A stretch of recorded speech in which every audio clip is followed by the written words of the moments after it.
Okay, so by the early 1800s, the British East India Company had built this massive empire in India. But, you know, it wasn't quite complete. There were still a couple of powerful states standing in their way. So, how did Britain finish the job? Let's get into the story of how they completed their conquest of the entire subcontinent. Right, take a look at this map from 1818. You can see just how much power the British already had. But look up here in the northwest. See these two big regions? That's Sindh and the powerful Sikh Empire of Punjab. They were still independent. The big question is, how did Britain finally bring them into the fold? Now, to really get why the British pushed into these last territories, we actually have to zoom way out. I mean, thousands of miles away, to what was happening on the battlefields and in the palaces of Europe. So, this timeline really tells a story of a rising panic. It all kicks off in 1798 when Napoleon invades Egypt. That just sent shockwaves through British India.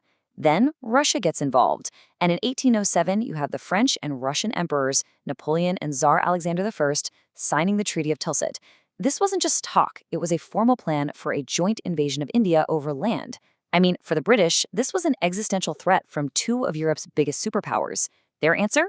A really clever diplomatic play, the Anglo-Persian Treaty, which essentially slammed the door on that overland route. This whole era of paranoia and strategic moves got a very cool name: the Great Game. Honestly, you can just think of it like a 19th century Cold War.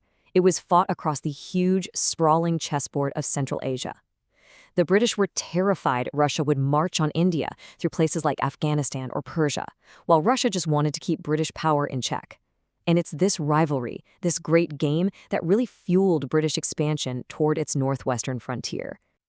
And the very first major piece to fall on this giant chessboard was the region of Sindh, right along the lower Indus River.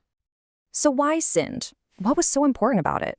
Well, it was this really potent mix of strategy, money, and, frankly, pride. Geopolitically, Sindh was seen as a vital buffer against any Russian moves. Economically, the Indus River was like a potential superhighway for trade, not to mention the region was a key hub for the incredibly profitable opium trade. And you can't forget this. After a totally humiliating defeat in Afghanistan, Britain needed a win, badly, to restore its prestige. And this right here perfectly shows the British strategy, a slow, methodical, relentless squeeze. They called it treaty creep. It started so innocently, right? A treaty of friendship back in 1809. Then came a commercial treaty. After that, a protection agreement that, oh, by the way, allowed British troops to be stationed in Sindh.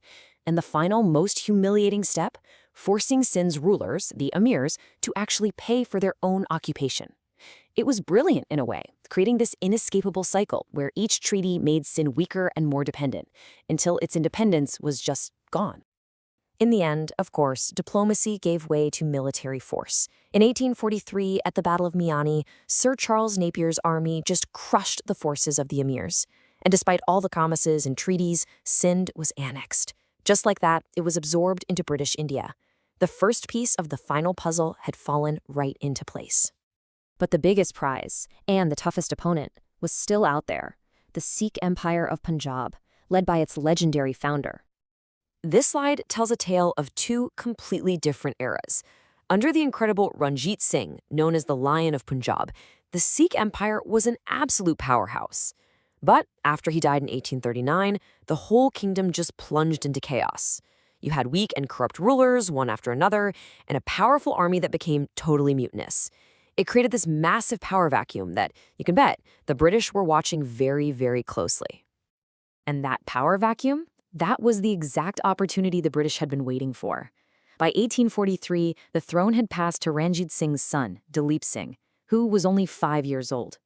A child king trying to rule a fractured empire? I mean, that's a recipe for disaster. And for an ambitious neighbor, it was a golden opportunity. So, the stage was now set for one last bloody showdown.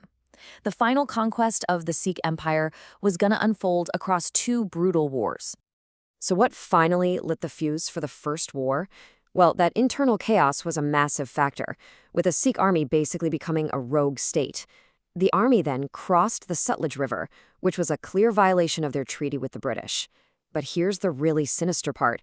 Some of the key Sikh leaders were actually secretly working with the British. They were so afraid of their own uncontrollable army that they saw a limited war as a way to get the British to defeat and discipline the very troops they were supposed to be leading. Incredible, right? This table gives you a really clean overview of the two wars. The first one, under Lord Hartinging, left the Sikh Empire crippled, but not totally conquered. But the second war, led by the much more aggressive Lord Dalhousie, was different. That one ended with the complete and total annexation of Punjab. And so, in 1849, the hammer finally fell.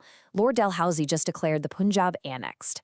The kingdom that the British were once supposed to protect was now swallowed whole. The last independent power in the subcontinent was officially gone, and the map of British India was, at last, complete. The fighting was over, but the consequences of this final act of conquest were really just beginning, both for the British trying to run the place and for the millions of people they now ruled. And you know, the human cost of all this is really captured in the tragic story of Dalip Singh. He was exiled to England, separated from his mother, and eventually converted to Christianity. This boy king became a living symbol of a lost kingdom, a Maharaja in name only. With the conquest finished, the job of actually governing began. The British set up a board of administration led by the very influential Lawrence brothers to oversee their new territory. This really marked the beginning of a whole new chapter for Punjab, a chapter that would be defined by British rule. So by 1849, the British had done it. They had achieved their goal, the complete conquest of India. But that just raises a huge question, doesn't it? Could an empire built on military force, sneaky diplomacy, and even internal betrayal, could something like that really last? The end of the conquest wasn't the end of the story, not by a long shot. It was really the beginning of a new and much more turbulent chapter in the history of British India.